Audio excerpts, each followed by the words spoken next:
Hello guys, welcome back to this channel. In today's video, I'm going to show you how the Marmot pad works in Grow a Garden. Okay, let's get into it guys. I just bought this Marmot pad from the fall pet shop and then I'm going to place it on my garden. Okay, I'm going to place it here. And then now let's view the ability of this Marmot pad. Okay. And basically guys, this Marmot pad is like the pancake mold and also the IMP from the previous update.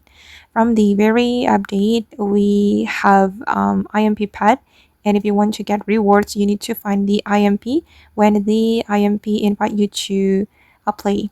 And then same with the Marmot pad, you need to find the Marmot to get the fall related reward.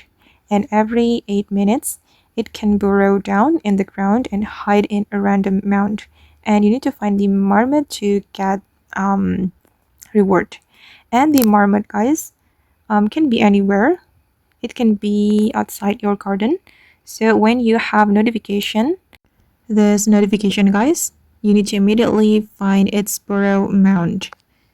And you can find it on your garden or you can find it outside your garden.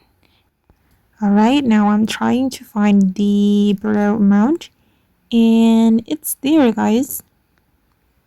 Okay, you just need to tap on the burrow mound and you will get fall related item. And I got the maple leaf kite. And yeah, it's so cool. Okay guys, and that's all the video for today. I hope this video will be useful for you. Thank you so much for watching and bye.